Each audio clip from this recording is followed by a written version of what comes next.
todos e a todas, sejam muito bem-vindos ao 7º episódio do Pod Letras, uma iniciativa no Núcleo de Estudantes de Português da Universidade do Porto. Hoje, para falarmos sobre a beleza de mudar o mundo e a urgência da arte nessa luta, temos connosco uma convidada muito especial, Sara Barros Leitão, a quem desde já agradecemos muitíssimo ter aceitado este nosso convite. Muito obrigada, Sara, é para nós um privilégio podermos ouvir-te hoje. A título de apresentação... Obrigada por vocês ouvir. Espero que seja um diálogo. Sim, temos muitas perguntas. Sara Barros Leitão nasceu no Porto em 1990, formou-se em Interpretação na Academia Contemporânea do Espetáculo e em Estudos Clássicos na Universidade de Lisboa. Atualmente frequenta um mestrado em Estudos sobre as Mulheres, Gênero, Cidadania e Desenvolvimento na Universidade Aberta. Em 2018, levou a cena A Teoria das Três Idades, produzida em colaboração com o Teatro Experimental do Porto e o Teatro Municipal do Porto, a partir do arquivo do TAPE. Em 2019, trouxe-nos Todos os Dias Me Surge de Coisas Eternas, construída a partir de investigação sobre a toponímia do Porto. Em 2020, criou o projeto Cassandra, que atualmente engloba o Clube de Leitura Feminista Heroides e profetiza uma nova criação em torno do trabalho doméstico. Além de atriz, criadora, assistente de encenação, encenadora e dramaturga, é também uma voz ativa na luta pelos direitos dos trabalhadores e pela igualdade entre géneros. Muito obrigada pela tua presença, Sara. Obrigada eu. Olá, Sara. Então, nossa primeira pergunta, nós pensámos que podemos referir imensos projetos e criações para te apresentar, mas acima de tudo gostávamos de saber qual é o lugar de fala em que te reconheces neste ponto do teu percurso. Qual é a posição a partir da qual tu crias e intervens no mundo e se nesse lugar a artista, a criadora e a revolucionária quanto baste são condições dissociáveis. São indissociáveis como criadora, como atriz, nem tanto. E pronto, isso para mim é muito claro e faz muito sentido. Quando trabalho como encenadora, nem sempre tenho essa oportunidade também, porque posso estar a acabar por ensinar coisas de outras pessoas, encomendas que me fazem. Como atriz também, acabo por ficar com o meu lugar de fala.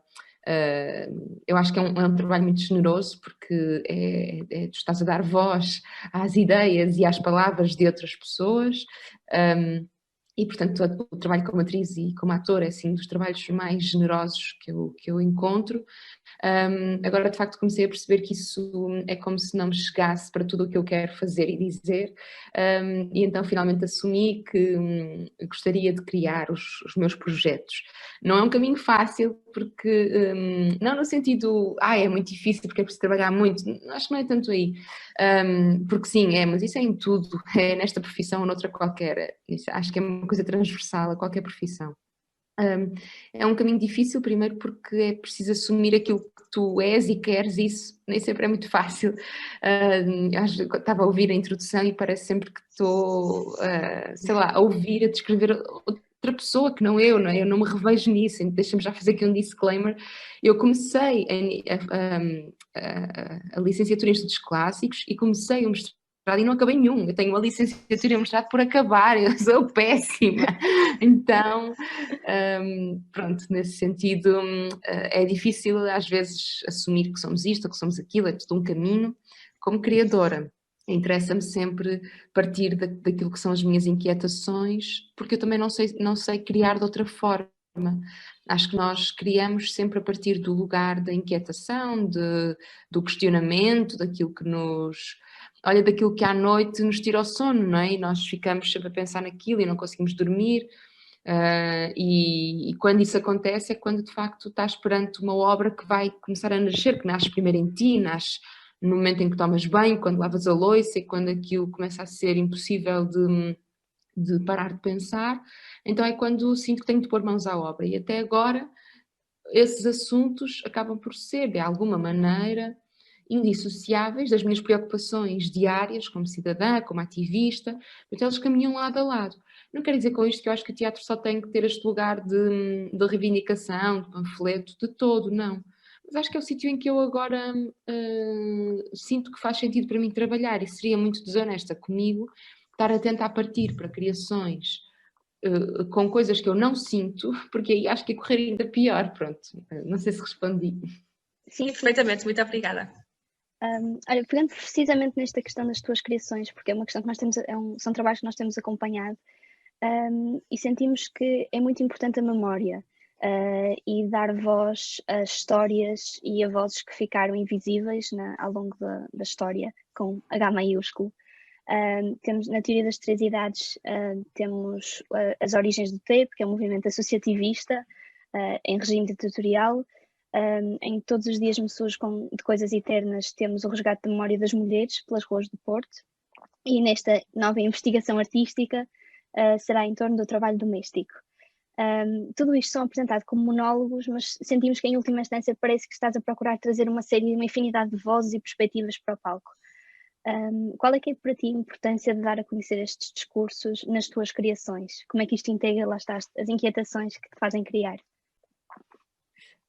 Então, eles são monólogos porque isso é uma inevitabilidade prática, não que eu deseje que sejam monólogos. Por acaso são essas três criações, uma delas ainda não existe, está a ser criada neste momento, são monólogos. A primeira não era para ser, era para ser com outro ator, mas foi no ano em que o TEP, o Teatro Experimental do Porto, ficou sem financiamento da DG Artes, o que foi uma tragédia, o TEP e outras estruturas do país, e foi muito reivindicado essa questão, e portanto de repente não era possível ter outro ator, e eu acabei por ficar sozinha a fazer aquele projeto, e foi, mas é interessante como as coisas,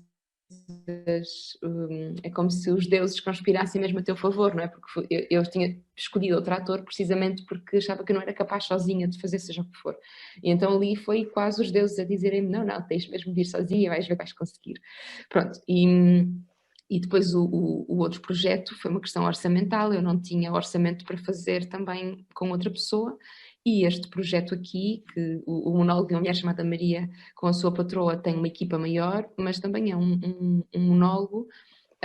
Bom, este talvez possa ser mais justificado em relação à forma artística e aquilo que quer dizer, e faz sentido ser um monólogo, mas de facto prende-se por um lado por uma questão prática de dinheiro, e depois por outra questão que é eu ter coragem para pôr outras pessoas a fazer os meus textos, que ainda não tenho muito, então acabo por ser eu a ter de, pronto, ir para a frente com as coisas, porque ainda não tenho muita agilidade nem muita coragem eu detesto fazer as pessoas perder tempo, e detesto estar em salas de ensaio em que vejo a cara dos atores e eles ficam a pensar para onde é que isto vai, e meu Deus, coisa tão estranha, e então eu não quero passar por isso para já, por isso não tenho coragem para trabalhar com outras pessoas, é assim uma coisa ainda um bocado nisto. Mas tentando responder à tua pergunta agora, que já dei toda uma volta, acho que, pronto, de facto, tem-me interessado ir atrás para falar sobre o futuro. Pronto, é assim uma espécie de dar 2 passos atrás para depois dar 3 em frente, assim.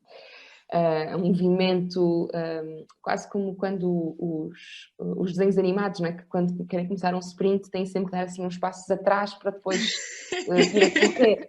Então acho que é um bocado essa a imagem.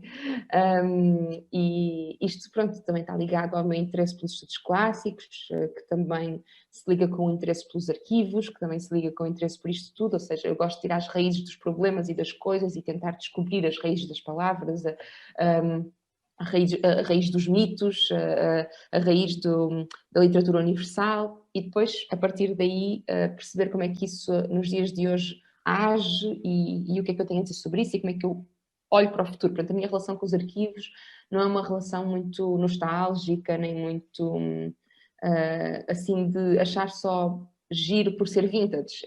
Eu não fico nessa nostalgia, eu gosto de apontar o caminho para o futuro, aquilo é só material. Pronto, e então, tentando responder mais uma vez, está muito difícil, desculpa. De facto, pronto, interessa-me ir aos arquivos, ir às atas, às cartas, aos livros de história, e muitas vezes, e trabalhar o que lá está. Interessa-me muito o pormenor, um pormenor insignificante. O Jorge Steiner tem uma frase que é a beleza do pormenor insignificante, e acho que é mesmo isso, é a beleza do pormenor insignificante, é uma coisa que não interessa a ninguém, mas que é aquilo que me vai interessar. E eu trabalho muito a partir dessa ideia do pormenor, das notas de rodapé nos livros de história, e é isso que me interessa, e isso acaba por, sei lá, criar um padrão que é tentar rever um bocado a história, de outros pontos de vista, não do ponto de vista de quem faz a história, que é sempre feita a partir de uma ideia generalista de homem, que é um homem branco, heterossexual, ocidental, cisgênero, europeu, e é sempre a partir dessa ideia de homem que a história é construída, porque foi também essa ideia de homem que a escreveu, e interessa-me começar a perceber as ausências que estão nos livros de história, seja das mulheres, seja de outras questões, de história, dos arquivos, etc. E se calhar tentar contribuir para um outro ponto de vista. O Zé Mário Branco tem aquela música do O Canto do Estor na Viagem, em que ele diz, tomemos então o ponto de vista de quem não chegou na questão da colonialista, ou seja, vamos agora ouvir quem já lá estava. Se calhar faz sentido perceber que a história não era bem assim. E pronto, isso interessa-me muito. Acho que não respondi muito bem, andei aqui a viajar um bocado. Respondeste perfeitamente. Precisamente sobre o que estavas a dizer, sobre dar passos para trás para dar passos para a frente e a revisão deste cânon profundamente homogéneo. Tu achas que repensar a forma como encaramos a literatura e a arte e a história pode ser em si um ato de resistência? É mais ou menos aquilo que estavas a dizer. Como é que tu achas que as artes e as humanidades podem contribuir para a salvação do mundo? Acho que se o mundo... Acho que há muitas formas de contribuir para a salvação do mundo, não é? E nós durante a pandemia percebemos como, por exemplo, a ciência, que é tão maltratada ainda assim, ou seja, é mais bem tratada que as humanidades, acho eu, mas ainda assim é muito maltratada, e então no contexto académico e de investigação, certamente, e nós percebemos agora o quão é importante termos cientistas, termos pessoas que estão a trabalhar muitas vezes a fundo perdido, muitas vezes em estudos que não vão servir para nada, muitas vezes em estudos que não vão ter resultados nenhuns, mas que daqui a uns anos vai ser esse estudo que nos vai dar uma pista de uma coisa nova que apareceu. Então, hoje com a pandemia nós percebemos um bocado isso, e acho que seria muito triste que nos próximos orçamentos de Estado, em termos de movimentos cívicos, não lutássemos para que os investigadores das universidades, dos centros de investigação, não tivessem melhores condições de trabalho, os bolseiros, etc. Porque percebemos agora como isso é importante, enquanto sociedade civil, não é? Agora, às humanidades e às artes é um papel ainda mais difícil de provar a sua importância. Porque no mundo capitalista nós temos sempre que provar porque é que é importante. Não é? Há um livro que é a arte do inútil, não, a inutilidade do inútil. Não, A utilidade do inútil? A utilidade do inútil. Desculpa, tive agora aqui assim um momento de completa branca. E ele diz logo no início que num mundo altamente utilitário, um martelo tem mais valor do que uma sinfonia. Porque tu, quando tens um martelo, aquilo produz alguma coisa, tu sabes o que fazer, e tu, com uma sinfonia, aquilo não serve para nada. Então, as humanidades e sobretudo as artes tendem muito a ser colocadas neste sítio de não servir para nada, não é? E não servir para nada nesta equação do utilitarismo, que é para que é que serve? Isso tem de estar sempre a justificar para que é que serve, porque é que tu existes. E por isso é que também os investigadores das humanidades têm tantas vezes que desenvolver projetos, etc., muito diferentes daquilo que realmente gostariam, porque têm que estar sempre a justificar o porquê que têm que fazer aquele projeto, porque aquele projeto vai ser bom. E então isto nas artes é ainda mais do que, acho eu, do que as academias, porque o nosso modelo de financiamento, etc., prende-se com uma constante justificação global de que aquilo que vais produzir artisticamente vai ter reprodução na sociedade, nas comunidades, nas prisões, nos centros educativos, nos infantários, vais conseguir desenvolver públicos, vais conseguir, e de repente tens toda uma agenda, e quando dás por ti já te esqueceste porque é que começaste a fazer aquele projeto na sua essência, qual era aquela ideia que tu realmente querias fazer. E não é por acaso que aqueles artistas, quase todos homens que nós conhecemos, que hoje em dia são considerados os grandes cânones ocidentais, acabaram por morrer na miséria, não é? E nós temos muitos exemplos disso, desde a pintura à literatura. Eles acabam por morrer na miséria porque durante a sua vida aquilo que produziam não foi suficiente para justificar um valor proporcional à magnitude da sua obra, porque cabe aos artistas fazer as obras do amanhã, que não são entendidas hoje muitas vezes, ou então cabe à sociedade permitir aos artistas, e aí coloco também aos investigadores e a todas as outras profissões, cabe à sociedade civil darem-lhes esse lugar de que as humanidades e as artes têm de facto, e a ciência, penso eu também, têm de facto que ser também um lugar de resistência contra o utilitarismo e a sociedade capitalista, porque caso contrário estamos sempre reféns das leis do mercado e quando dermos por nós vamos ser muito mais pobres em termos de pensamento, porque vamos estar só a fazer aquilo que o mercado quer que façamos. E quando daqui a 100 anos olharmos para trás e virmos o que é que se produziu, se deixássemos que as leis do mercado governassem, íamos ser tão pobres em termos humanos, sociais, etc., porque é precisamente aos artistas, aos investigadores, etc., que dar a oportunidade de trabalhar a fundo perdido numa coisa que tu não sabes se vai correr bem, mas que tem esse risco. Isso é construir o mundo do amanhã, isso é construir aquilo que as pessoas no dia-a-dia não têm capacidade ainda para conseguir ver, porque estão muito embrenhadas no metro que têm que apanhar, no trabalho que têm que fazer, no salário que não chega ao fim do mês, e certamente os artistas também estão embrenhados nisso, os artistas também não têm salário ao final do mês e também estão muito preocupados com isso, mas nós precisamos deles, precisamos da arte, para que ela não nos deixe tornar máquinas, porque senão o sentido da nossa vida, e agora com a pandemia isso é muito claro, o sentido da nossa vida é acordar, entrar num Zoom, entrar noutro, aquecer o jantar de ontem, mais um, antes das 8 da noite, ir ao supermercado antes que feche, e depois ficar fechados em casa a ver o Big Brother, não é? Tipo, não pode ser. Então, o que é que...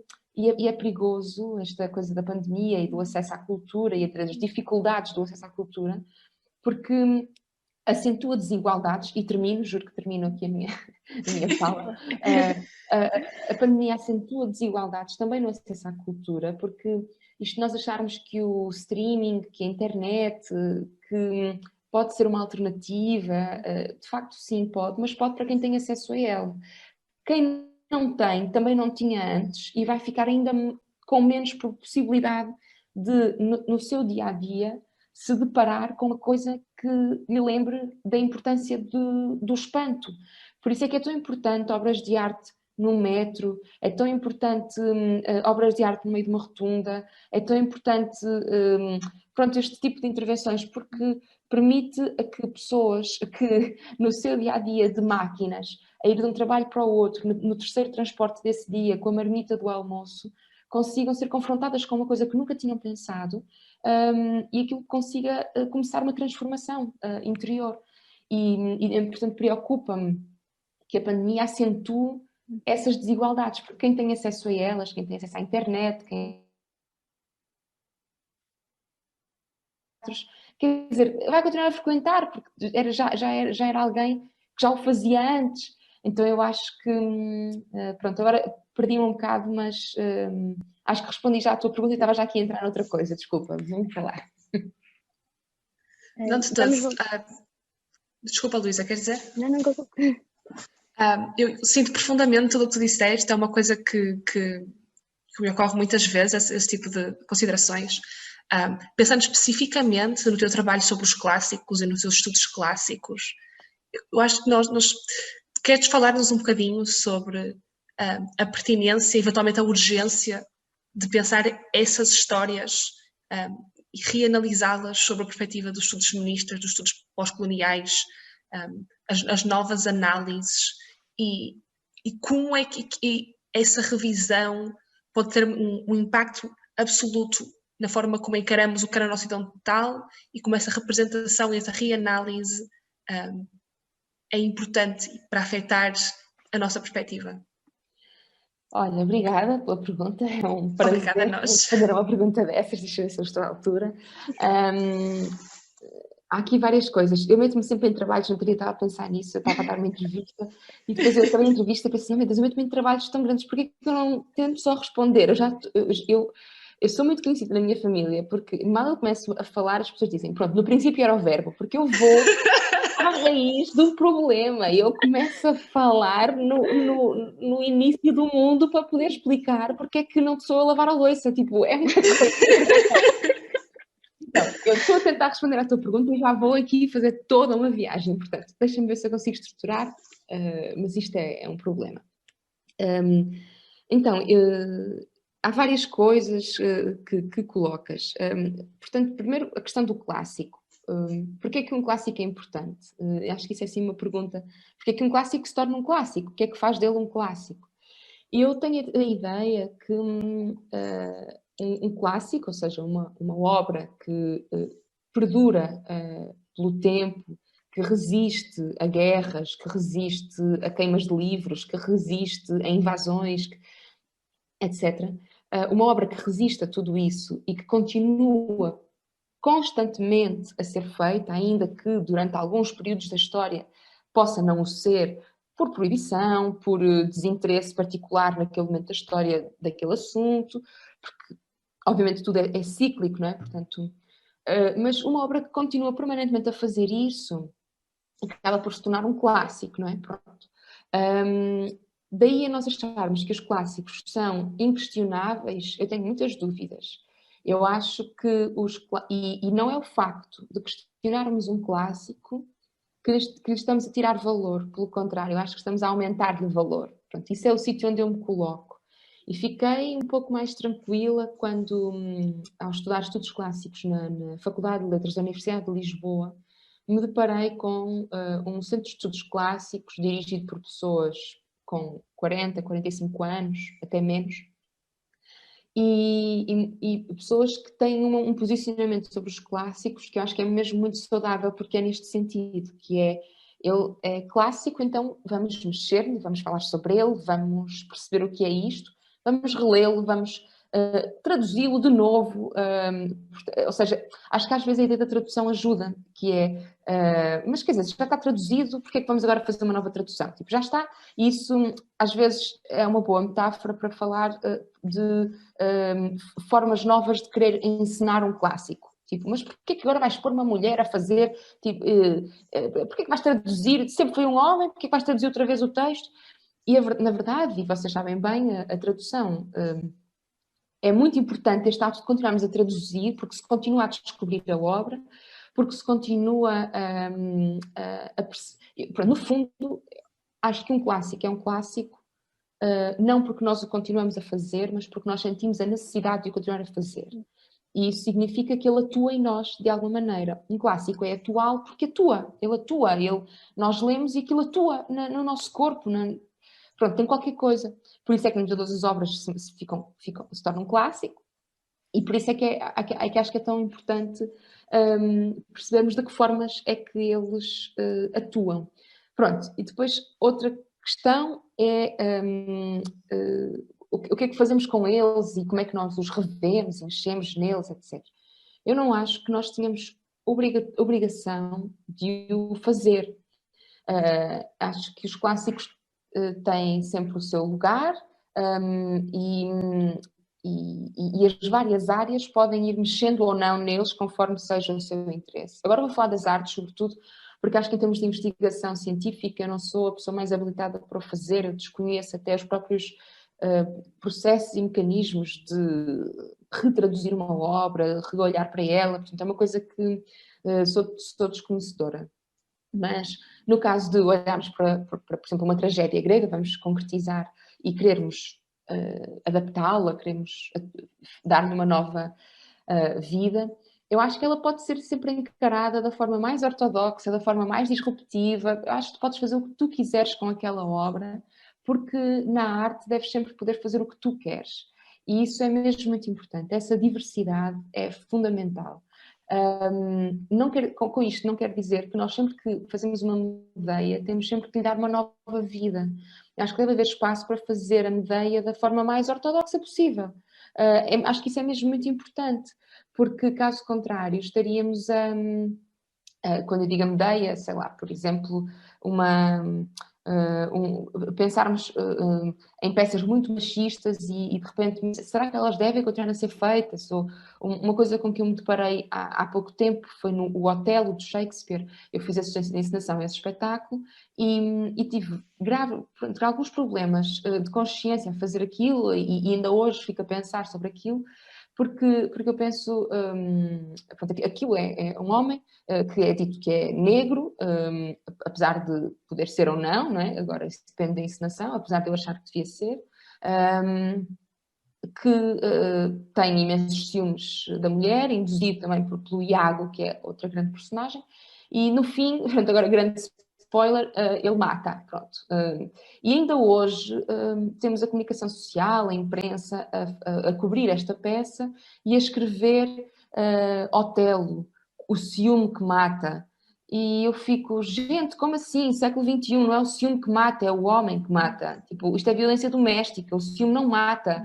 Mas ainda continuamos E eu penso, qual é o sentido de fazer o Otelo hoje em dia, se não for para falar sobre violência doméstica? Quer dizer, para mim é mesmo claro, é tipo um homem que mata uma mulher num ano em que são mortas 30 mulheres de violência doméstica, em que o feminicídio é uma questão. Então, para que é que eu vou fazer? Se calhar eu vou fazer porque isto me interessa. Agora, eu aceito que se faça só pela beleza de ouvir o texto e que sejam as pessoas que tirem... Portanto, com isto é que eu quero dizer. Não acho que ninguém tenha qualquer responsabilidade de mudar a obra. Acho que nós todos temos responsabilidade de olhar para elas, de ver aquilo que queremos ver nelas e temos todo o direito de nos apropriarmos delas e de fazermos o que quisermos. Mais uma vez, pronto, comecei com uma intervenção e já não me lembro para onde é que isto vai, portanto, por favor, interrompam-me. Foi incrível, porque a tua intervenção foi diretamente à questão que nós tínhamos que colocar a seguir. Estava a pensar na tua Antígona, em O Rei já devem conhecer do cinema de 2019, que pessoalmente foi uma peça que teve muito impacto, principalmente aquela cena no final em que a Antígona percebe porque é que eu tenho de ser corajosa e fica presa numa escolha múltipla única que na realidade ela enquanto mulher não tem opção, porque a realidade dela foi definida pelas decisões dos irmãos.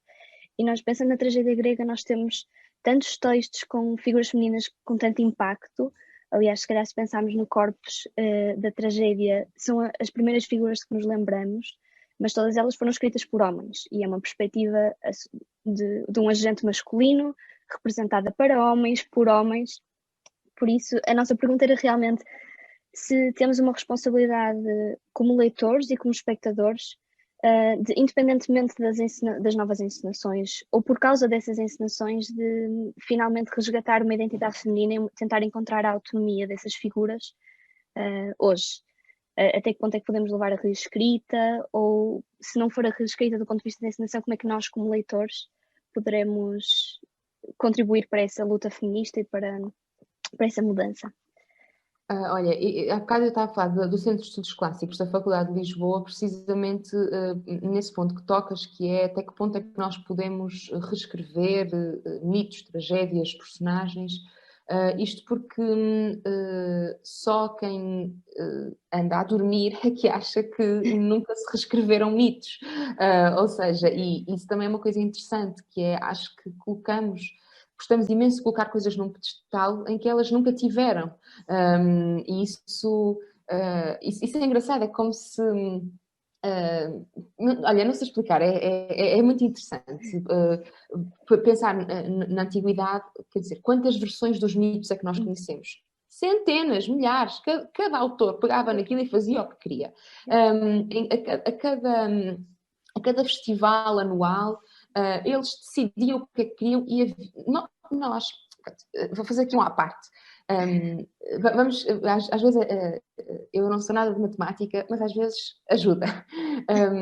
Porque para nós olharmos para os clássicos, isto acho que é assim, mesmo importante, e eu deparo-me muito com isto no meu trabalho, com muitos encenadores, com muitos dramaturgos, com muitas pessoas intelectuais e pensadores que vão dar aulas e falar sobre isto e aquilo, cheios de propriedade sobre as coisas, E mal eles começam dizendo porque a tragédia é, apetece-me logo bater com a porta. A tragédia não é nada, a tragédia pode ser, pode ter sido, mas eu sei lá o que é que ela é. Porque é preciso percebermos então o que é a tragédia. A tragédia é uma coisa desconhecida. Isto é o que eu acho. Nós não sabemos nada do que foi a tragédia. Primeiro temos muitos problemas, que é a maior parte das peças que nos chegaram estão incompletas, com rasuras, e foi uma minoria.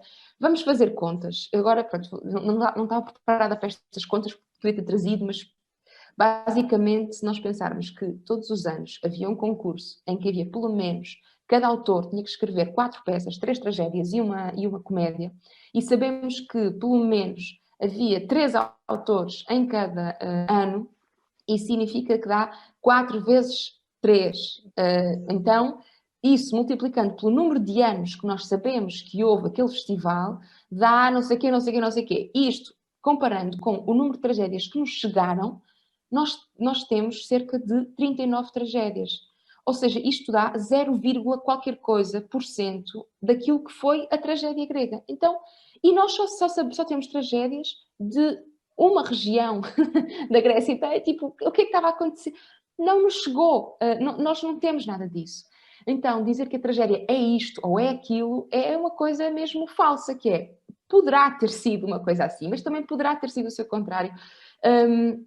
Por isso é muito difícil estudar estudos clássicos neste sentido, porque estamos sempre a estudar com uma grande, com muito poucas fontes do que é que aquilo foi. Aquilo que nós sabemos do que nos chegou é que eles remexiam nos assuntos sem qualquer pudor. O pudor de mexer nas obras é um pudor, a meu ver, de séculos muito recentes, que achamos que as coisas não podem ser mexidas e que é uma coisa assim meio cristã, não podes mexer nas grandes obras. Mesmo Shakespeare, quando ele escrevia, quer dizer, o Hamlet que nós temos é uma das versões do Hamlet, porque se nós formos ver, há dezenas de versões. O Shakespeare fazia digressões pelo país em que lhe diziam, olha, só podes levar 4 atores desta vez. E ele, só posso levar 4 atores? Então, olha, corta aqui, tu dizes esta fala, tu dizes esta, pronto, troca. E, portanto, dizia-se que ele, enquanto figura que talvez tenha existido, escrevia no momento para os próprios atores, eles trocavam as coisas. Portanto, tentar não trocar uma vírgula em Shakespeare, ou não trocar uma personagem, ou não trocar seja o que for, é, no meu ponto de vista, desrespeitar o próprio Shakespeare, porque aquilo que Shakespeare entende a sério é teatro. E eu, como pessoa que trabalha em teatro, sei que o teatro nunca vai resultar quando tu estás a tentar ter um rigor em relação a uma ideia que tu até desconheces. Por exemplo, Beckett. Tentar fazer Beckett cumprindo escrupulosamente as didascálias dele, porque achas que ele escreve didascálias enormes em que diz, olha para o lado, pisca um olho, pisca o outro. A ideia não é pôr o ator, máquina, marioneta, a fazer aquilo. Ele só descreve aquilo que, naquela relação dele com aquele ator em particular, resultou e registra. Então, na verdade, o que está aqui em causa é o jogo. O que é que resulta neste jogo? Olha, com este ator resultou assim, eu vou escrever. Por isso é que Beckett tem a mesma peça, com atores diferentes, com didascálias diferentes. E ainda ninguém percebeu que as didascálias mudam e não é para tu, em Portugal, dizeres nós vamos usar a versão de Hamburgo, nós vamos usar a versão de São Paulo. Não, a ideia não é para tu usares uma versão, a ideia é para tu perceberes como ele gostava dos atores e o jogo que se cria do ator com o próprio texto. Voltando então à tua questão, Luísa, ajuda-me, que era o quê? Era... Estava precisamente relacionada com. Não, eu não respondi. Não estava precisamente relacionada, também estava a pensar na questão de, enquanto leitores, a questão da reescrita, com a qual, enquanto estudante de estudos clássicos, consigo relacionar-me 394%, mas enquanto leitores e espectadores, como é que nós podemos agir nesse sentido, no caso específico da luta feminista, que foi aquele que motivou até esta reflexão? Então, olha, eu já me lembro melhor da pergunta, vou-me recentrar outra vez, estás a ver? Eu vou sempre a um sítio que não interessa para nada. Então, como é que nós podemos agir e como é que mexer nisto pode contribuir para a luta feminista? Em primeiro lugar, eu acho que conhecer o contexto, conhecer realmente, estudar realmente o contexto político, social e de organização da sociedade das épocas em que foi escrito é um bom ponto de partida para conseguirmos desmistificar algumas coisas. Por exemplo, falavas da Antígona como exemplo.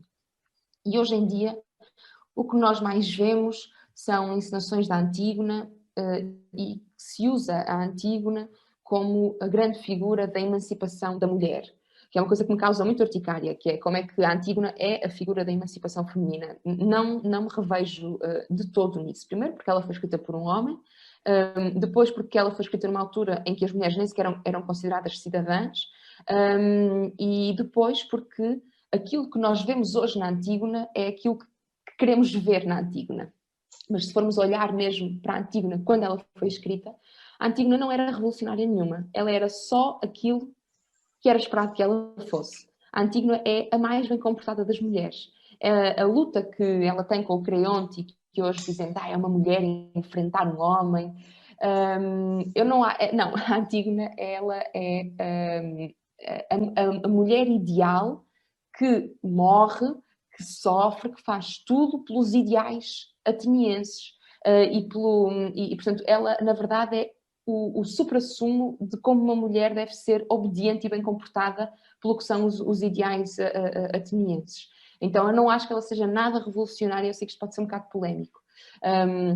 Não acho que ela seja nada revolucionária, ela para mim não representa de todo esta figura de emancipação. Talvez a Medeia represente muito mais. Ou se calhar até a própria Clitemnestra, que quer governar a cidade e mata o marido e pronto.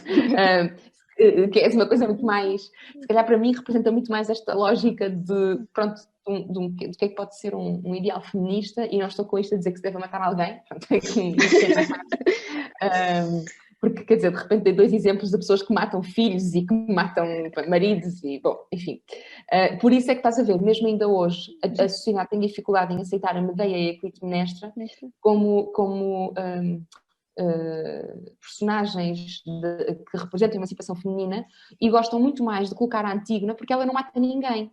Então é assim, sabes, é muito mais mas ela não mata ninguém, ela é super, tipo, ela é espetacular porque ela não mata, ela confronta com ideias. Sim, mas se calhar é mesmo preciso matar, pronto, ali naquele momento, pronto. Mas isto para dizer, como é que nós leitores então podemos, se temos responsabilidade? Eu acho que temos alguma, não acho que tínhamos toda, mas acho que temos alguma a escolher aquilo que queremos ler e o que é que queremos fazer. E quando começamos a descobrir em contexto que as coisas foram feitas, é um bom princípio. Mas, sobretudo, acho importante como leitores haver aqui uma responsabilidade de ler outras coisas. É fundamental os estudos clássicos, fundamental os clássicos em geral, etc. Mas o mundo é muito mais do que isto. E o mundo é muito mais do que a Europa, é muito mais do que a Grécia, é muito mais do que este homem que nós falávamos no início, e o mundo está carregado de outras coisas, e continuo a achar impressionante como é que aos dias de hoje, sei lá, cursos, mesmo na própria Faculdade de Letras do Porto, cursos de filosofia, não têm na sua bibliografia um único filósofo ocidental, ou seja, é tudo oriental, ou seja, é tudo uma coisa super europeia, como se a filosofia fosse uma coisa europeia, como se não houvesse, e quem diz filosofia diz outras coisas. Então eu acho que ir procurar aquilo que andamos a ler é um bom princípio, sabes, e nisto por causa do Clube do Livro que criei, um Clube do Livro feminista, mais do que, ou seja, é também perceber o que é que nós andamos a ler, e será que não andamos a ler sempre a mesma história, contada pelas mesmas pessoas, mas é quase esta imagem de que só mudas os móveis e limpas o pó, mas nunca estás realmente noutras casas. Estás sempre na mesma e vais mudando os móveis de sítio, vais limpando o pó e vais achando que é muito inovador. Mas, de facto, a arquitetura é sempre a mesma. Então isso dá-te a ideia de que a casa não muda e que aquela é a única possibilidade de casa. Quando, na verdade, há pessoas que vivem em tendas, em barracos, há pessoas que vivem sem casa, e se calhar se começares a ler outras coisas, começas a descobrir isso. Então acho que isso pode partir da tua missão como leitora. Obrigada, Sara, por tudo isso. Nós gostávamos de dar agora um salto de vários séculos até ao presente e de falar contigo sobre a importância de se fazer trabalho original em português. O teu percurso recente tem sido pautado por vários projetos originais, como já falámos. Achas que é uma responsabilidade, ou até que ponto é que achas que é uma responsabilidade dos jovens artistas irem renovando o cânon daquilo que é merecedor de ser levado a palco e como é que se ultrapassa o peso esmagador de tudo o que foi escrito e foi escrito melhor antes de nós. Não sei se é uma responsabilidade, temos falado muito disso, dessa ideia da responsabilidade, eu acho que isso também é fruto de um lado, de uma educação cristã que nós temos, não é? Da culpa e do carregar as coisas, e nos carregar o mundo inteiro às nossas costas e encarar tudo aquilo que nós fazemos como se fosse uma coisa, e na verdade acho que é importante que os jovens artistas, mais do que responsabilidade, sintam liberdade, ou seja, que façam aquilo que eles quiserem e que se encontrem um espaço para eles fazerem o que lhes apetecer.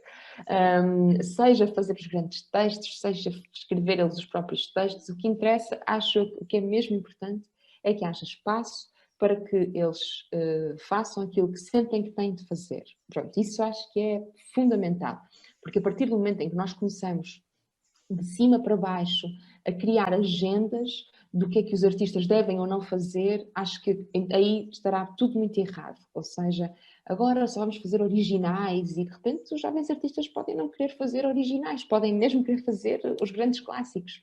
Então acho que deve sempre partir do ponto... Por isso é que eu tenho muitos problemas com encomendas e com ciclos temáticos de programação, etc. Porque acho que isso é desafiante em parte, mas tira um lado de ímpeto daquilo que tu queres fazer neste momento. Bom, isto para dizer que acho que é importante fazerem o que lhes apetecer. Agora, claro que é muito importante também que se sentem o ímpeto da escrita, o devem fazer e devem errar, e aí já estou como o Beckett, né? E errar e depois falhar, e falhar melhor, falhar de novo, porque também deve haver esse espaço para o erro e para a falha e para ver se não corre muito bem. E, sobretudo, acho que não se deve muito trabalhar com esta ideia de criar grandes obras ou... acho que isso é, mais uma vez, é ver as coisas ao contrário. Só para terminar, eu gosto muito de um livro do Rilke, Cartas a um Jovem Poeta. Identifico-me muito com esse livro. Para quem não sabe, é um livro de... Pronto, Rilke, um poeta maravilhoso, e começa a receber umas cartas de um jovem poeta que lhe envia uns poemas e que lhe diz: gosta dos meus poemas? Diga-me, por favor, eu não sei a quem mais recorrer. Acha que estão bem? O que é que eu faço? Acha que devo enviar para revistas? O que é que acha dos meus poemas sobre amor, sobre os grandes temas? E o Rilke responde-lhe a dizer: esqueça tudo isso. Esqueça. Esqueça o que é que outras pessoas vão dizer. Esqueça as revistas. Esqueça o que é que eu próprio acho. Esqueça os grandes temas. Já toda a gente escreveu sobre amor. Esqueça. No mais silencioso da noite, pergunta a si mesmo: tenho de escrever? E se a resposta for sim, tenho, então escreva. E escreva a partir de si, das suas experiências, daquilo que é único em si, daquilo que sente que tem necessidade de escrever. E depois ele acaba dizendo: a verdadeira obra de arte surge da necessidade. E eu não acho que nós devamos trabalhar a pensar que vamos criar obras de arte, mas devemos trabalhar a pensar na resposta a estas necessidades urgentes que vão surgindo em nós. E certamente aí estaremos mais perto de criar grandes obras de arte do que ao trabalhar ao contrário. Por isso eu acho que os jovens artistas devem ter esse lugar de, no mais silencioso da noite, perguntarem: é esta a ideia que eu tenho que fazer? Sim, é. Fazê-la. E se tudo correr mal? Paciência. Continuando esta ideia, pensando no escuro da noite, nas inquietações que enquanto criadora a ti e aos jovens artistas surgem, mas em específico na tua experiência como criadora, como é que sentes que tem sido a tua relação com a tradição artística e literária portuguesa? Portanto, não escrevemos isolados, escrevemos sempre em comunidade e com pessoas atrás de nós. Portanto, por muito que estejamos a ver a arte como interrupção, como transformação, estamos sempre aos ombros de gigantes, não é? Aliás, no monólogo de uma mulher chamada Maria, com a sua padroeira, como já falamos, achei muito engraçado que diz: título clandestinamente roubado às novas cartas portuguesas. Queres falar um bocadinho sobre isto? Sim, eu gosto muito de usar títulos de outras mulheres, pronto, de coisas escritas por outras mulheres. Eu todos os dias me surge de coisas eternas, é também o título de um poema da Luana de Carvalho, que é uma poeta brasileira, e escrevi outra peça que Agora Como Nunca, também é um título roubado a uma antologia da Adriana Calcanhoto, editada pela Cotovia. Então eu gosto muito de andar ali a roubar coisas a outras mulheres, que acho que na verdade tem mais a ver com sororidade do que propriamente com crime. acho que não me considerava uma criminosa, mas mais num ponto de vista de admirar tanto e de me apropriar disso que elas vão deixando. Acho que as mulheres nesta luta pelo seu lugar de fala, vão abrindo portas umas às outras. Algumas mulheres vão fechando portas umas às outras, mas isso também é a história das mulheres. Mas sobretudo interessa-me as portas que vão sendo abertas e interessa-me as portas que eu também vou abrindo para outras mulheres a seguir a mim, para outras pessoas a seguir a mim. Eu venho, portanto, em Portugal a relação das mulheres com a escrita eu acho que é super difícil, super complexa. Quer dizer, noutros países do mundo ainda o é, muito mais do que agora, isso, claro, sim, há países em que as mulheres nem são cidadãs, não é? Em que há um robô chamado Sofia que tem mais direitos do que uma mulher, pronto. Mas não é isso que nos deve demover de continuar na luta neste país de mais direitos e mais acesso aos lugares de fala, de escrita, de intervenção pública, etc. Então eu tenho comigo essa herança de todas as mulheres que antes de mim escreveram mas acho que em comparação com aquilo que podia ser, é muito pouco. E por isso acho que o caminho ainda é só terra batida, ainda não se conseguiu alcatroar a estrada, porque a taxa de analfabetismo em Portugal era muito alta, até há muito pouco tempo. A missa ainda era dada em latim, o que não ajuda à alfabetização, não ajuda a que as mulheres consigam ter acesso a esse lado de leitura e de escrita. Tudo isso contribui e oprime também, enquanto que nos países do norte da Europa a Bíblia já estava traduzida e a ser dada nas respectivas línguas e foi uma grande ferramenta de alfabetização. Em Portugal ela continuava a ser dada em latim, que era uma forma de impedir as pessoas a ter acesso a este sítio da escrita. E depois é um bocado como a Virginia Woolf diz naquele livro A Room of One's Own, um quarto que seja seu, que é como é que eu posso escrever se não tenho sequer um quarto que seja meu? Eu preciso de secretária, papel, caneta e luz. E sem isso, e tempo, e um quarto que seja só meu, um espaço, não é? E aí, esse espetáculo Monólogo de uma Mulher Chamada Maria com a Sua Patroa, que ainda não está criado, mas eu acho que ele deve ir precisamente à raiz do que é este problema e o que é que nos traz até aqui. Porque... falar do trabalho doméstico é falar do trabalho invisível e estrutural que perpetua as maiores desigualdades entre géneros, ainda que em termos de leis o país consiga avançar, ainda que em termos de cotas o país consiga avançar, ainda que em termos de administrações, de prémios de empresas, de vistorias, se consiga avançar no reconhecimento e no acesso da mulher aos cargos de poder, etc. A verdade é que o trabalho doméstico é estruturalmente associado à mulher e é um trabalho extra, portanto, é assalariado, não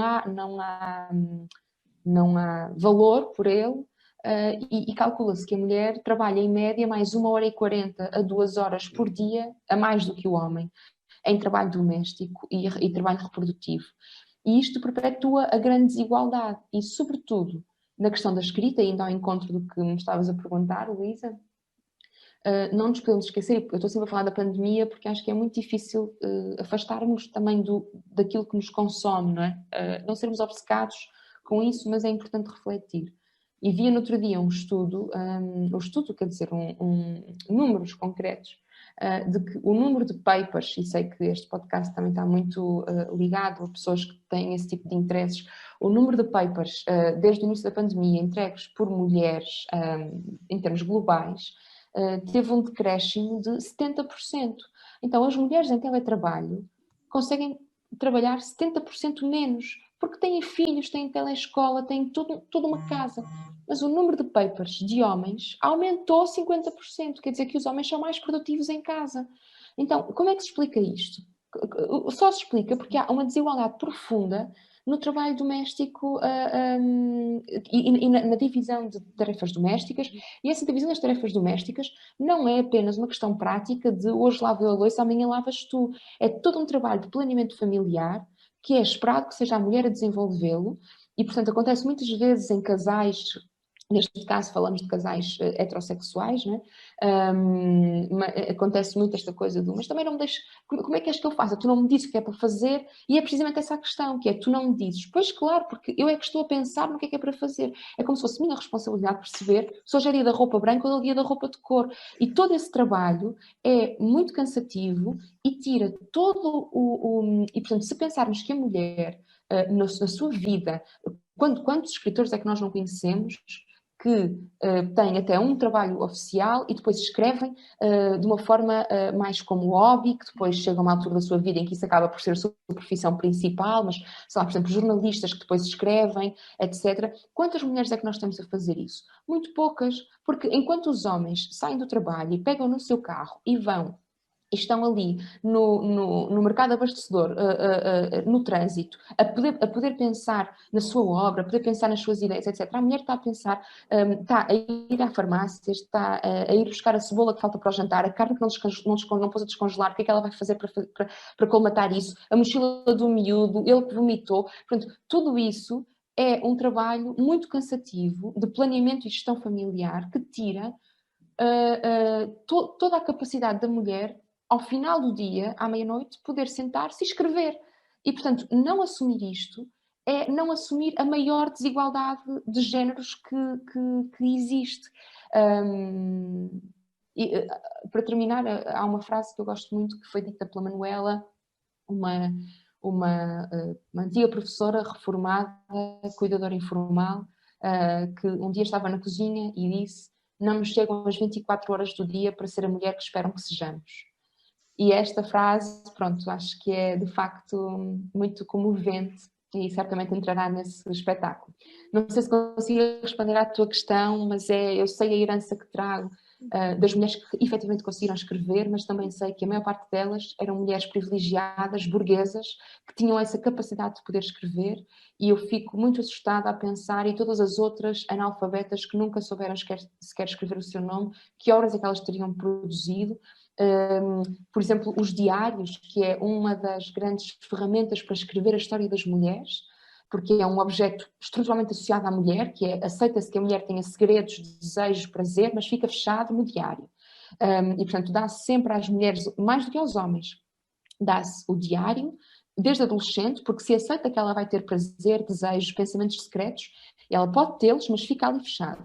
E é através dos diários que nós conseguimos perceber o silêncio das mulheres na história. Mas os diários é de quem sabia escrever, de quem tinha a room of one's own, um quarto que fosse seu para poder escrever nesse diário. E todas as outras mulheres trabalhadoras que se levantavam às 6 da manhã para ir trabalhar, elas não há registro delas. Não deixaram registro do que é que elas pensavam, como é que elas viviam, etc. Então, a minha escrita tem sido muito no sentido de encontrar tirar da invisibilidade esse trabalho, porque fiquei muito chocada ao ler um livro de história em que dizia que, a partir do século XIX, tinha assim esta frase: a partir do século XIX as mulheres começam a trabalhar. E eu pensei, gente, elas trabalham desde que nasceram, tipo, desde que o mundo é mundo que as mulheres trabalham, tipo, não é a partir do século XIX. Elas, a partir do século XIX, saem de casa para ir desenvolver um trabalho assalariado, mas até aí, quem é que lavou a roupa de todos os homens que trabalhavam? Quem é que lhes pôs comida na mesa? Quem é que fez o trabalho reprodutivo de trazer pessoas ao mundo, de educá-las, de acompanhá-las na escola e de criar aquilo que vai ser, o que o Marx chama, a próxima força de trabalho? Então, como assim? Pronto, já viajei muito também, desculpa. Meu Deus, tanta verdade a ser dita no momento. Ok. No absoluto seguimento de tudo o que tu disseste, a minha próxima pergunta é dual, tem duas partes. A primeira é a história do teatro português conhece poucas mulheres. O cânone no geral conhece poucas mulheres, mas a história do teatro português em específico é mais gritante. Nomeadamente do ponto de vista da criação. Somos nós que não conhecemos as nossas artistas ou são de facto desconhecidas obras de autoras femininas no panorama teatral até há muito pouco tempo? Dá-nos as tuas recomendações das autoras que não conhecemos e que é urgente que conheçamos. E o contraponto, a segunda parte da pergunta é... Eu nem vou perguntar se acho que isto é verdade. Comenta só, dando a tua opinião sobre as condições para uma afirmação de género igualitária na dramaturgia, na encenação, na direção artística. Qual é que tem sido a tua experiência como criadora? Então, são duas perguntas complexas. Vou tentar ser eficaz. A primeira é, eu também não as conheço. Eu procuro conhecê-las, mas o mais provável é eu não as conhecer também. Isto porque o teatro, e aí falo em Portugal, eu penso que é de um modo geral, mas o teatro em Portugal é ainda um lugar muito machista, muito sexista, muito misógino. Não tenho dúvidas sobre isto, acho que é assim. Tenho ouvido muito um podcast da TSF, que é o Botequim, que é o podcast onde as mulheres tomam a palavra, assim o subtítulo, e basicamente é do género as mulheres na política, as mulheres na ciência, as mulheres na investigação, as mulheres imigrantes, e de facto todos os episódios que eu ouço percebo que em todas as áreas tudo é machista e sexista e que ainda falta muito caminho para fazer. As mulheres na justiça, oh meu Deus, como é que é possível? As mulheres na ciência, nossa, como assim? Mas quando eu olho para o teatro, revejo tudo isso, mas revejo camadas ainda mais graves do que essas. Primeiro, estruturalmente, o teatro foi negado à mulher durante muitos séculos, e isto acho que é muito importante. Aliás, todo o espaço público foi negado à mulher durante muitos séculos, a política certamente, mas o teatro claramente, ou seja, só a partir do século XVII é que as mulheres começam a poder representar. Portanto, todos os papéis que nós temos, mesmo até as antígonas desta vida, que achamos que é uma grande libertação da mulher, foram durante, 20 séculos, feitas por homens e apenas com a ideia de poderem ser homens. Portanto, isto é uma nota. Nós entramos aqui há muito pouco tempo. Acabámos de chegar pela porta das traseiras e ainda não ocupámos o espaço, ainda estamos a ir descobrindo. Depois, estruturalmente, este lugar da mulher no teatro acaba por ser muito mal visto, também estruturalmente, porque é muito confundido com um trabalho de mulher da vida, de um lado da prostituição, etc., por várias razões. Isto de um ponto de vista histórico, não é? As mulheres são sempre colocadas neste sítio, mesmo chamar... Ou seja, eu sinto muito isso, chamam-me muitas vezes atriz para me diminuir intelectualmente, etc. Ou seja, há uma forma tentativa de aproximação da atriz a uma mulher devassa, a uma mulher da vida, a uma mulher... pronto.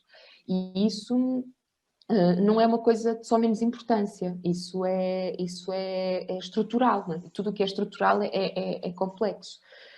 Portanto, as mulheres entram no teatro para fazer os seus papéis de mulheres, mas continuam a ser os papéis escritos por homens, ensinados por homens, num contexto extremamente machista neste sentido e extremamente sexista. Pronto.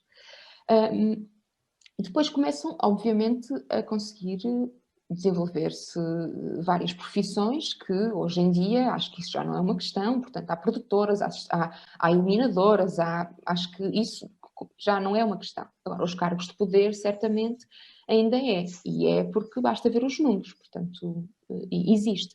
E a escrita também, porque para além de tudo o que eu falei, não é, que impede as mulheres realmente de escreverem e de terem as suas obras, não nos podemos esquecer que o teatro em si, enquanto especificidade de arte, é uma arte coletiva, ou seja, enquanto que a pintura e a escrita são atividades individuais que tu podes desenvolver no silêncio da noite, na tua casa, à hora que te dá jeito, o teatro ele acontece no contexto coletivo, portanto tens de estar fora de casa para o fazer. Então Porquê que é mais difícil para as mulheres? Porque elas têm que estar fora de casa para fazer teatro.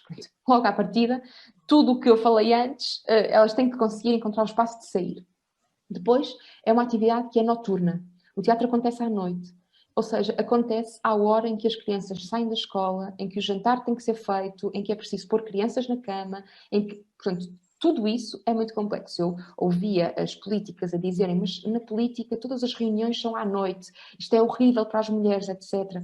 No teatro, o trabalho é toda à noite. Então, por isso é que no outro dia eu falava com um colega que estava muito surpreendido porque é que havia tão poucas atrizes a partir dos 40 anos. Porquê? Porque decidiram, tomaram decisões na sua vida e decidiram ter projetos pessoais, não é? Na concretização pessoal, de ter filhos, de poder ter essa concretização, e isso é incomportável muitas vezes com o facto de ser atriz. Então, isto tudo para dizer, eu também não sei onde é que estão essas mulheres, acho que elas vão fazendo o seu caminho, mas eu certamente também não as conheço. E há muitas razões que dificultam esta efetiva entrada. Depois, eu penso que, portanto, e acho que não é preciso, acho que era muito importante, muito interessante haver todo um trabalho de investigação que fosse buscar essas mulheres, essas histórias, essas dramaturgas, mas isso implica também que a própria academia se mobilize para fazer esse trabalho de investigação, etc. Portanto, deixo já aqui o repto, acho que isso era fantástico. Fazer como a Susana fez agora com as autoras portuguesas, que editou um livro com as várias autoras que foram esquecidas em Portugal. Portanto, acho que isso era muito interessante fazer, porque eu também não conheço essas mulheres do teatro.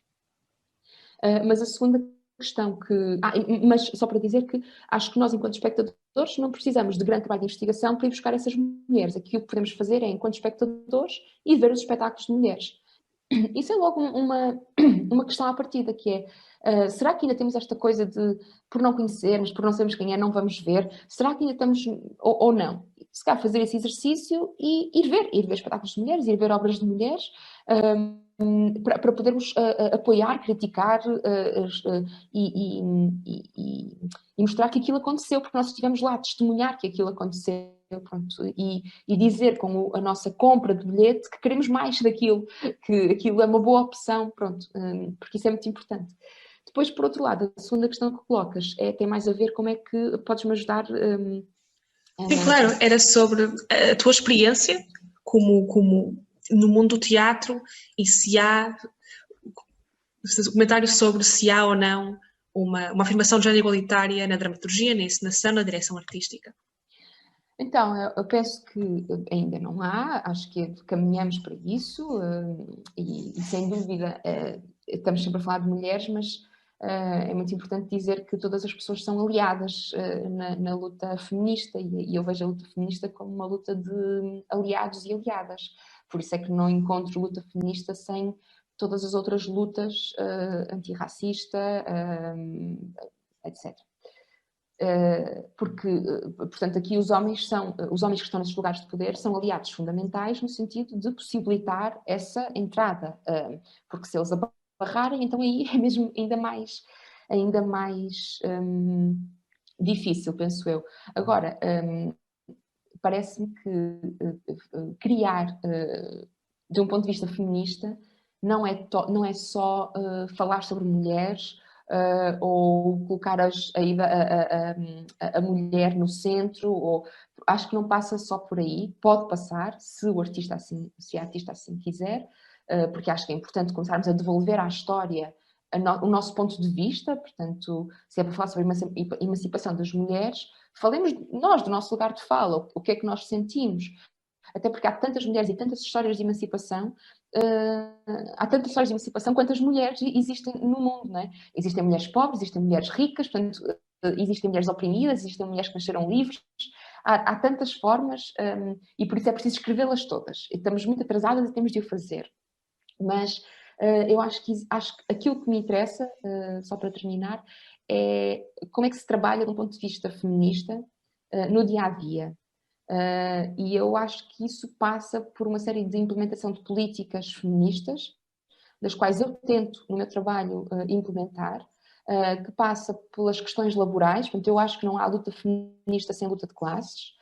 e portanto, como é que tu melhoras as questões laborais das pessoas com quem tu contratas, sejam homens ou mulheres, como é que tu melhoras aquelas condições de trabalho, como é que tu fazes vínculos de trabalho e não assentos de trabalho em trabalho precário, como é que tu respeitas os horários de trabalho com a vida familiar e com o direito às férias, ao lazer e ao ócio que todos os cidadãos e cidadãs têm.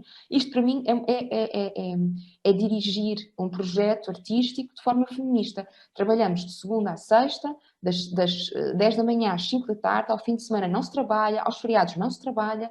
Isto é muito importante para as pessoas saberem, para poderem ter uma vida familiar, uma vida pessoal, para não nos apropriarmos do colaborador, não é? Esta ideia de colaborador em vez de trabalhador. Portanto, para mim a luta feminista é falarmos em trabalhadores e não em colaboradores, não aumentar o trabalho precário, dar melhores condições de trabalho, pagar o melhor possível, e tudo isto não acho que seja...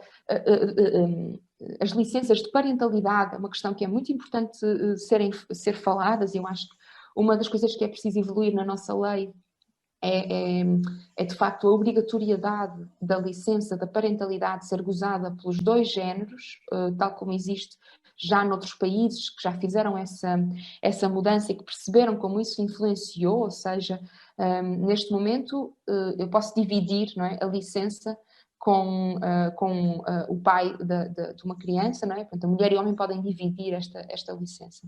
Mas a partir do momento em que é obrigatório os dois pais, ou as duas mães, ou o pai e a mãe tirarem o mesmo tempo, isso deixa de ser uma questão quando eu contrato alguém. Porque quando uma pessoa é contratada e pensa, eu não vou contratar esta mulher porque a mulher pode engravidar. Mas se tu souberes que o homem pode também ser pai e vai ser obrigado a parar ao mesmo tempo, isso já não é uma questão. E isso ajuda nessa questão da igualdade. Então, acho que por um lado há leis que podem mudar, as cotas são muito importantes, mas por outro lado também há uma série de formas de trabalho que para mim são formas de trabalho feministas e que podem ser implementadas no teatro e noutros sítios. E, sobretudo, acho que num sítio tão machista como o teatro, era fundamental que todas estas questões começassem a vir para a ordem do dia, na forma de trabalhar, para poder haver uma maior igualdade de género nos cargos de decisão, também.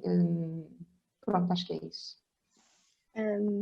Ora bem, pegando nesta questão da luta laboral a que tens dado voz e que também nos inquieta bastante, gostávamos de pensar, se pensarmos na política como vida na polis e vida em comunidade,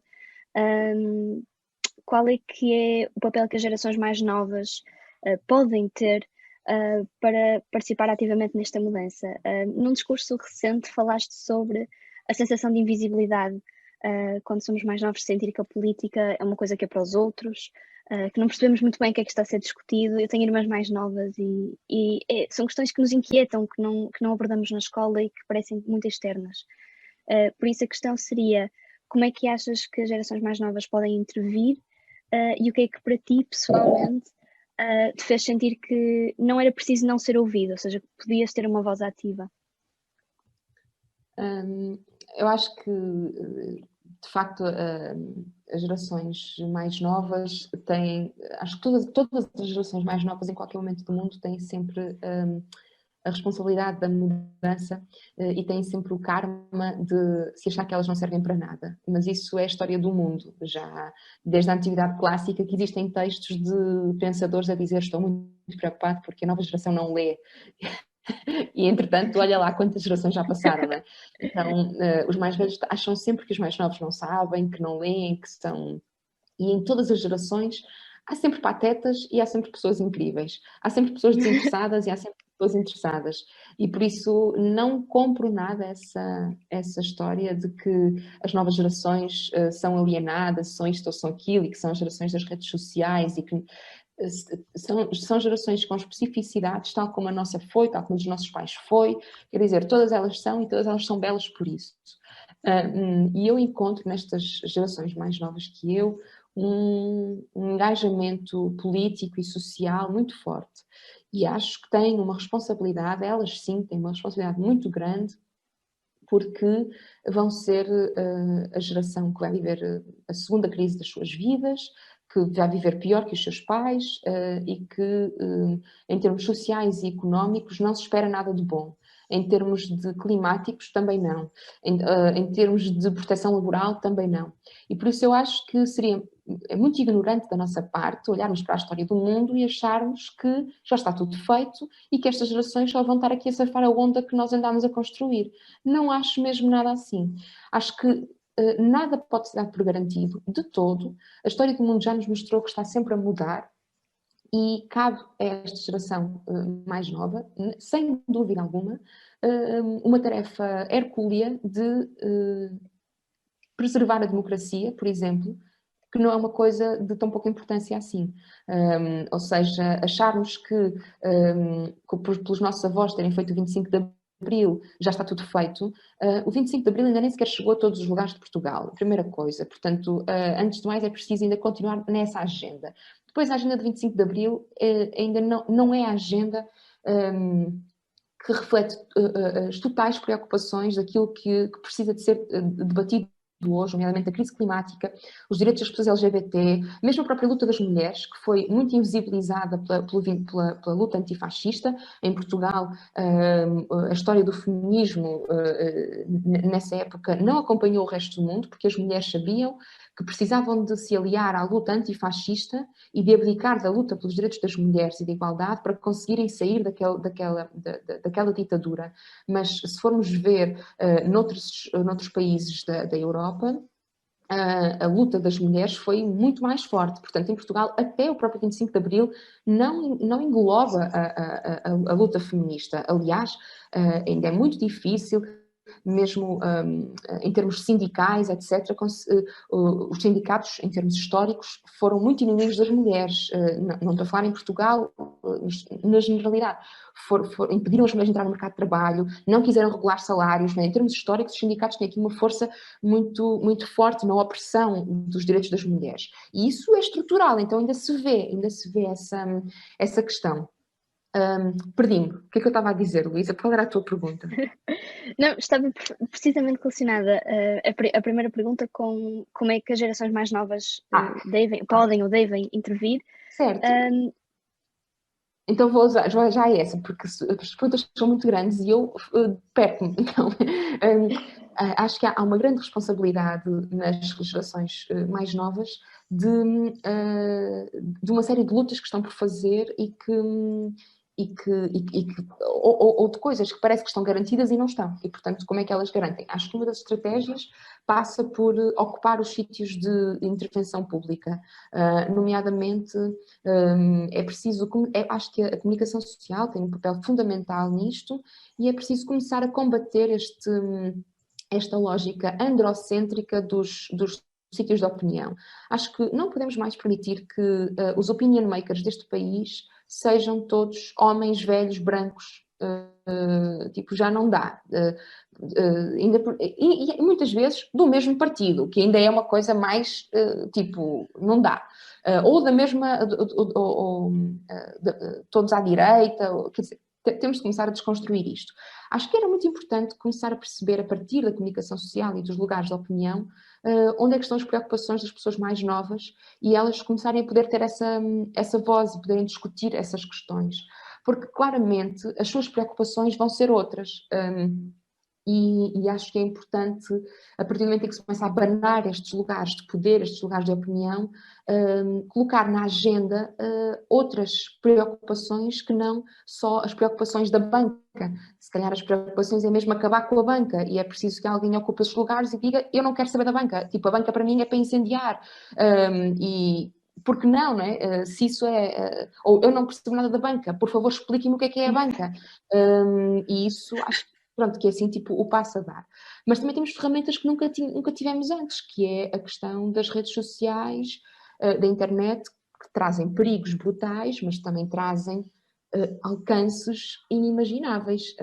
Se alguém me dissesse que uma rapariga na Suécia ia começar um movimento global sozinha, ninguém acreditava. E isto acontece através das redes sociais. Então... é o maior exemplo, não é, de que tu podes fazer toda a diferença. Portanto, parece-me que a estratégia é criarem podcasts, criarem fóruns de discussão para se muscularem do que é a sua própria agenda desta geração. E a partir daí, porque realmente assim, mesmo a própria televisão já é uma coisa muito do século passado, e a televisão é um monopólio, não é? De pessoas, de poderes, mas estas gerações já não veem televisão, e é importante que as pessoas mais velhas percebam isso, já ninguém vê televisão, tipo, isso é uma coisa muito do século passado. Então, quando eles dizem os jovens não se interessam, não veem, não leem, tipo, não estão a ler esses jornais, mas estão a ler outros blogs. Não estão a ver esse canal, mas estão a ver outros canais. Tipo, não estão nesse teu fórum, claro, porque a partir do momento em que os pais entram no Facebook, já ninguém quer estar no Facebook, não é? Os jovens estão a boicotar comícios do Trump através do TikTok. Achas que isso é uma coisa pouca? Não é! Isso é incrível! Tipo, porquê é que tu achas que isso é uma coisa que tem menos importância do que as Forças Armadas num movimento? Não, desculpa, boicotaram o comício do Trump, conseguir que aquilo fique deserto. Acho incrível! E isso é feito por jovens através do TikTok. Por isso, acho que mais do que a mensagem para o que é que os jovens devem fazer, é uma mensagem para as gerações mais velhas, tipo, amigos, eles estão aí, tipo, e vão ocupar isto. É melhor começarmos a dar esse espaço e a integrá-los nestas discussões, porque vão ser eles que vão viver aqui quando estas pessoas forem embora. Portanto, que mundo é que nós queremos construir em conjunto? Já não sei qual era a segunda parte da pergunta, mas pronto. Inteiramente respondida. No teu novo espetáculo, Sara, na Catarina e o Beleza Matar Fascistas, a personagem que tu interpretas tem grandes dúvidas sobre a chegada do seu momento na iniciação da tradição familiar de matar fascistas.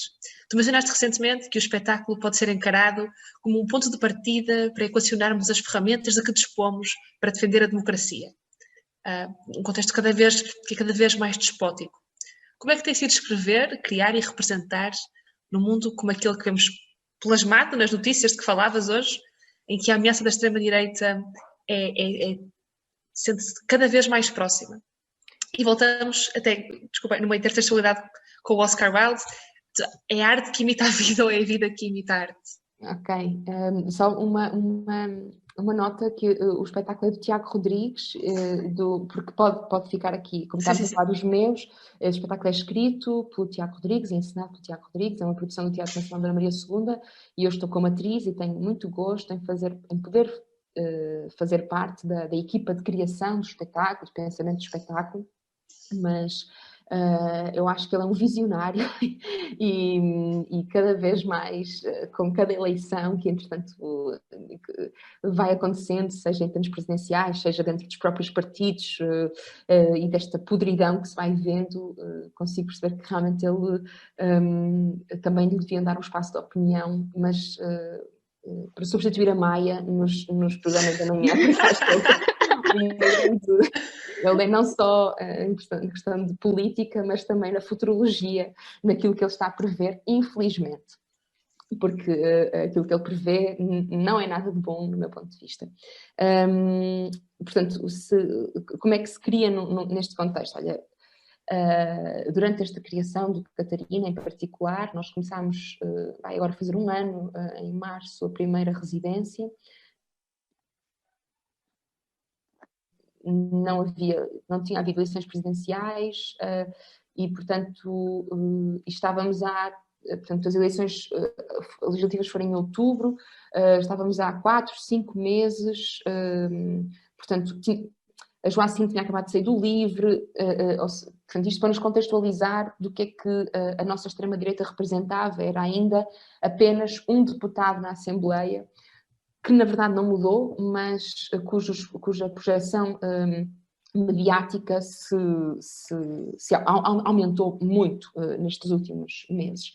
Portanto, quando começámos a pensar sobre isto, era mais ou menos este o panorama. E à medida que fomos criando o espetáculo, com uma pandemia pelo meio, parecia que tínhamos que desligar mesmo o telemóvel e o Twitter e as notícias a cada dia que entrávamos para a sala de ensaio, porque parecia que quase nem era possível criar com tanta informação nova, tão pertinente e tão... Era quase como se fôssemos assoberbados, não é?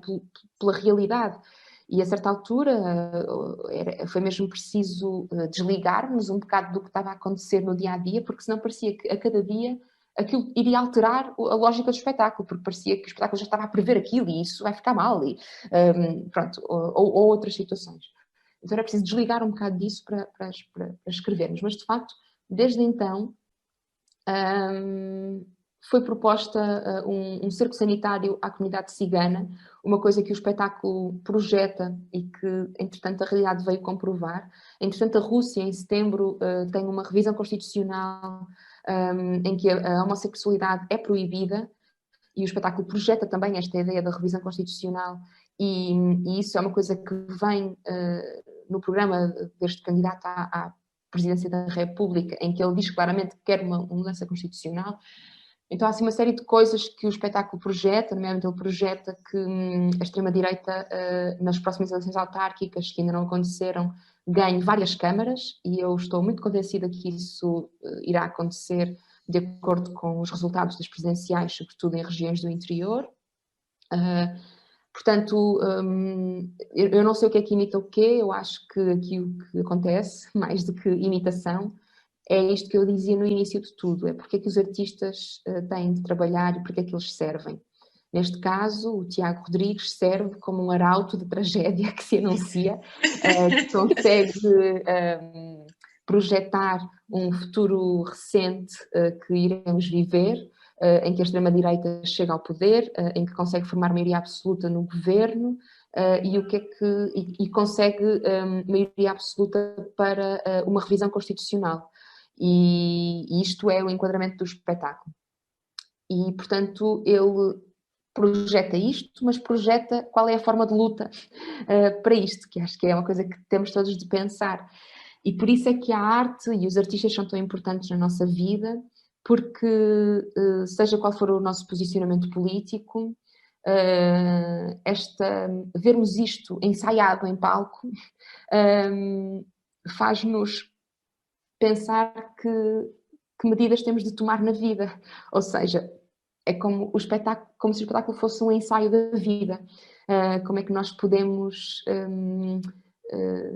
a partir da reflexão que o espetáculo propõe, definir estratégias coletivas e individuais para não perdermos coisas como os direitos humanos, como a nossa Constituição, como questões tão fundamentais quanto estas, não é?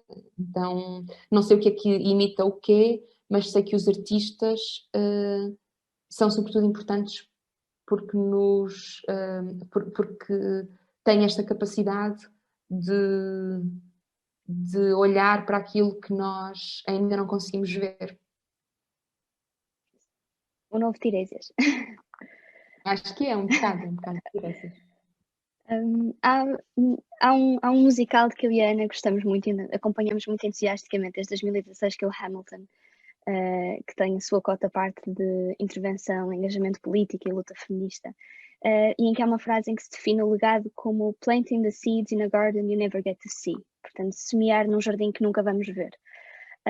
Gostávamos de saber, estamos mesmo a chegar ao fim, mas qual é o legado, neste sentido, que como artista e como ativista gostavas de deixar? É isso. Isso é muito lindo. Tem a ver com o altruísmo, não é? Na verdade, a questão de criar uma sociedade é semear coisas que só os outros, daqui a muitos anos, é que vão poder colher, e isso é mesmo regar essas sementes, isso é muito interessante. Então, tentando responder, que essa frase é muito linda. É difícil essa questão, o que é que eu gostava de deixar, porque eu não costumo trabalhar nesse sentido eu tenho uma ideia de futuro global e trabalho para ela, não é? Nesse sentido global.